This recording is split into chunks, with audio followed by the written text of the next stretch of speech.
let's talk about silicone slow feeders and how I pick them for my dogs. Now, we know a slow feeder is designed to help your dog slow down. The thing that we like with slow feeders is that it's a smaller amount of space that you kind of put bits and pieces of their food and the extra things that you're going to be giving them, and then they have to go through this to get the food out. It slows them down, it's healthier for their digestion, and it's going to be a lot easier on their teeth if you make good decisions about the silicone slow feeders that you're going to be using. So let's talk about how I pick mine.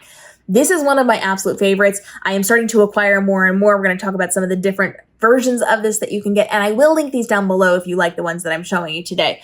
But what I look for first and foremost when it comes to getting a silicone slow feeder is that it is safe for my dog to use. So I want to make sure it's coming from a place that is trusted, that is using products that are going to be trusted, that it is going to be food grade and not something that I have to worry about giving toxic elements to my dog. The next thing is that it is soft silicone. I do not want hard plastic. Hard plastic means that their teeth are going to bash into it, and that can hurt their teeth. It can hurt their gums.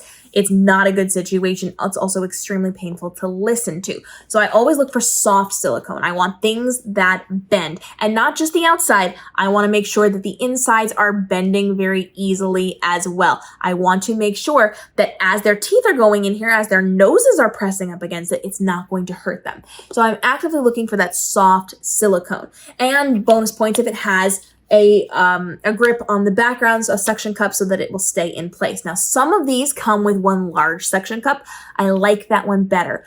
Other versions of this, especially when it comes to things like lick mats, same idea, different execution. They're going to have multiple little suction cups. That means it's going to stick really well, but it also means it's hard to get it up.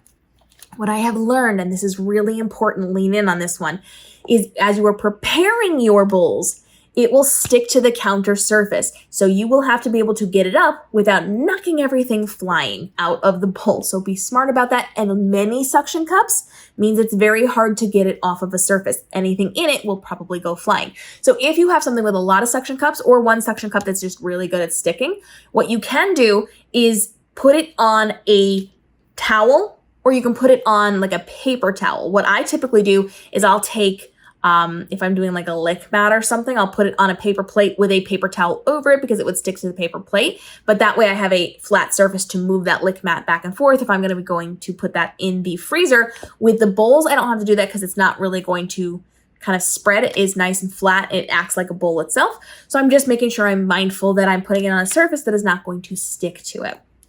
So from there, I am then looking for dishwasher safe, and microwave safe is also a good thing if you're kind of putting in like eggs and you want to lightly cook it or something. You can also put some of these in the microwave, but I'm looking for dishwasher safe because these things are not necessarily the easiest to clean by hand. This particular one is. I have other versions that, my gosh, are not. And so I'm looking for dishwasher safe. That can be overall dishwasher safe or top shelf dishwasher safe. Just look for that dishwasher safe. That's going to be important. Otherwise, you're going to be doing all these by hand, and depending on the design on the inside, it could be really difficult to get some of those food particles out. So dishwasher safe is going to be a good one. Then I'm looking at the design. What's going to be good for getting my dog engaged and enriched, and how are they going to easily be able to remove pieces from it? I've seen things that are really, really complicated and really small where you can't fit all of your food in there. You guys know, if you've been following our food journey, I feed my dogs Unkibble from Spot and Tango, which is linked down below. You can get freebies and all the extra things down there. They're in the caption. And I also use a normal kibble. So I mix it with the Unkibble and the kibble, and then I put in human foods to supplement. And not all of these are wide enough to fit the unkibble in, because unkibble bits are a lot bigger than a normal tiny little kibble bit. And so I'm looking for things that are going to have the space to accommodate my dog's food, as well as that human supplemental food that I am going to be giving my dogs. So I'm looking for things that are a little bit wider, but not so wide that it's easy for them to access. My dogs eat really fast, and Lucy kind of eats a little bit forcefully. Not aggressively, but forcefully. She likes to bop into things because she's a little impatient. And so I'm looking for the ability to get her tongue in there without being able to get her entire face in there. So I'm looking for good spacing here, and then good designs. This is a nice swirl design. It makes it very easy when I am hand cleaning it.